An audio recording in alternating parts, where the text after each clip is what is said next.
Conférence Risque Pays Côte d'Ivoire 2023. Mesdames et messieurs, nous recevons à présent sur ce plateau Monsieur Stanislas Zézé, le PDG de l'agence de notation Bloomfield Investment. Bonsoir Monsieur Zézé. Bonsoir, Et Sharon. merci d'être avec nous.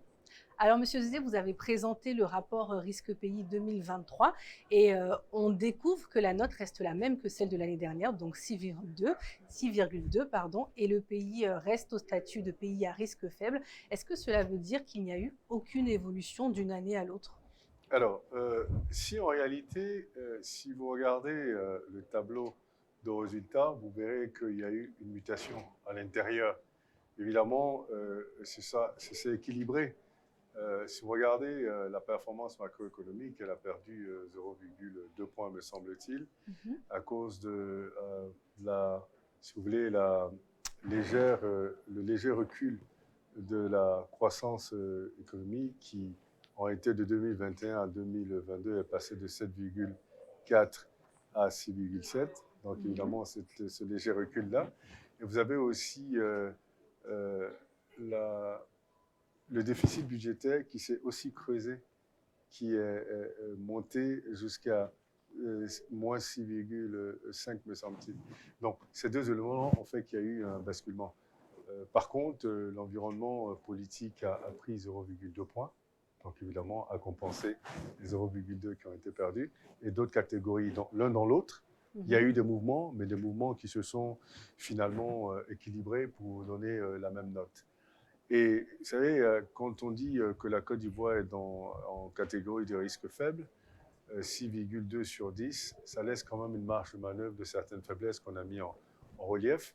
Mais ceci dit, en moyenne, la Côte d'Ivoire demeure un pays résilient, un pays attractif pour l'investissement. Et donc, ce que nous faisons dans cette conférence, nous sortons des problématiques précises que nous pensons qui sont des problématiques d'actualité ou des problématiques qui devraient être approchées de sorte à pouvoir donner des éléments, avoir des éléments de réponse pour anticiper sur les prochaines politiques publiques. Et est-ce que justement, il y a des éléments de réponse majeurs qui sont ressortis des 4 panels que nous avons eus aujourd'hui? Oui, je pense sur certains panels. Le premier panel, par exemple, nous avons mis en relief certaines problématiques de décentralisation, notamment la capacité des collectivités locales à aller sur les marchés financiers, leur capacité à pouvoir attirer des investisseurs. Et la réponse qu'on nous a donnée, c'est qu'ils ont là, en réalité, l'autorisation d'aller lever des fonds. Sauf qu'on se rend compte qu'à cause de l'unicité des caisses, qui fait qu'ils n'ont pas de ressources propres avérées, forcément, structurellement, ça les met dans une situation systématique de faiblesse et qui ne peuvent pas attirer des investisseurs. Donc, je crois que ce point est extrêmement important. La réponse qu'on a eue, c'est que cette logique d'unicité des caisses, c'est de rassembler l'argent de tout le monde dans une logique solidaire et de redistribuer de sorte à ce que les communes qui ne sont pas capables de faire suffisamment de revenus puissent bénéficier également comme les autres. Mais malheureusement, cette approche fait que finalement, toutes les collectivités locales restent les mêmes et pas très attractives. Parce que quand vous regardez le Code des investissements et toutes les possibilités, surtout fiscales, qu'offre ce pays pour investir dans les régions, les investissements ne se font pas. Donc je crois que la problématique de la décentralisation économique, elle est extrêmement importante pour rentrer dans une logique de développement équilibré, de sorte à ce qu'on ait, si vous voulez, un développement comme Abidjan dans différentes régions pour que ce pays s'engage véritablement vers la voie du développement. Donc, selon vous, la décentralisation est le défi majeur de la Côte d'Ivoire pour les années à venir? Un des défis majeurs. Un autre défi, c'est l'éducation. Nous en avons parlé ce matin. L'éducation est définitivement une priorité pour ce pays. C'est démontré dans le poste budgétaire de l'éducation, qui semble être le poste budgétaire le plus important d'ailleurs. Et on voit les résultats sont extrêmement faibles. Et donc, ça veut dire qu'à un moment donné, il faut se poser la question de est-ce qu'il y a vraiment une adéquation entre cette priorité et les mesures qui sont prises pour accompagner ces priorités et les résultats. Il y a certainement un boulon manquant quelque part, et c'est ce qu'on a voulu mettre en relief, c'est de dire peut-être que le problème il est ailleurs, peut-être que ce n'est pas le financement, peut-être que c'est la méthodologie, peut-être que c'est l'approche, peut-être que c'est l'adéquation entre cette approche et cette méthodologie vis-à-vis du type d'élève et du type d'environnement. Non, ces questions ont été clairement mises sur la table. C'est dommage que la ministre de l'Éducation ne soit pas venue, mais ce sont des vraies problématiques. Et l'éducation est une vraie problématique et c'est un enjeu économique majeur en termes de main-d'œuvre qualifiée et de beaucoup d'autres choses. Donc, oui, ça aussi, c'est une faiblesse. On a mis aussi l'accent sur la santé, qui semble aussi être une faiblesse dont on a mis en relief. Donc, on a parlé des forces, performance économique extraordinaire, gestion des finances bonne, et que même quand il y a des écarts, ces écarts ne sont pas intrinsèques à la Côte d'Ivoire, mais à une conjoncture internationale qui d'ailleurs affecte tous les pays au même titre. Donc on a mis en relief les forces et on a mis aussi en relief les faiblesses. Et c'est ça qui fait justement la particularité de cet événement dans un débat vraiment constructif.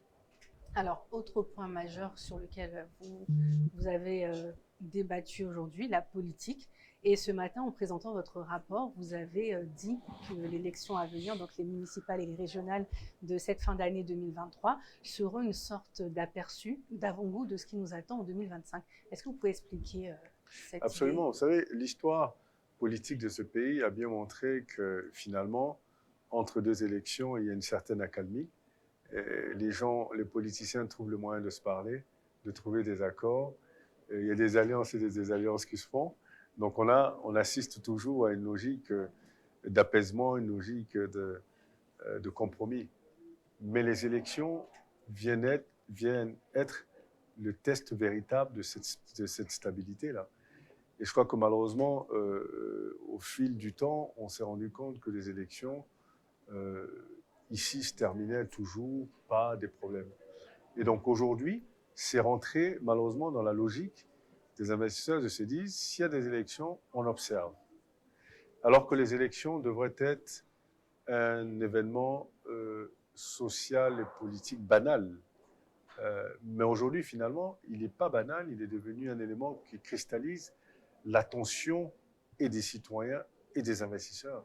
Donc c'est une vraie problématique. On n'en parle pas souvent dans des débats ouverts parce qu'on a comme impression que dans ce pays, la politique est un tabou.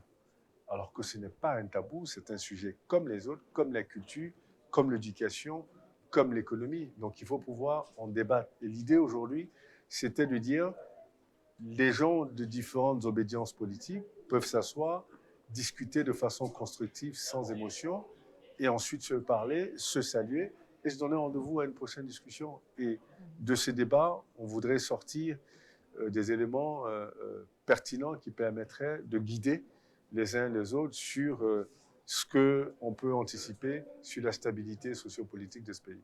Donc ça veut dire qu'actuellement, qu'est-ce qu'on peut anticiper? Aujourd'hui, j'avoue qu'au sortir de ces débats, vous avez bien vu les questions après, les gens sont restés un peu sur le fin. Et déjà, c'est dommage qu'il n'y a que 2 partis qui soient venus. Au moins, ils ont le mérite d'être là. Les autres ne sont pas venus, ils ont brillé par leur absence, ce qui est un peu dommage. Parce qu'en réalité, finalement, le débat il est limité, dans la mesure où vous avez que certains acteurs et pas d'autres.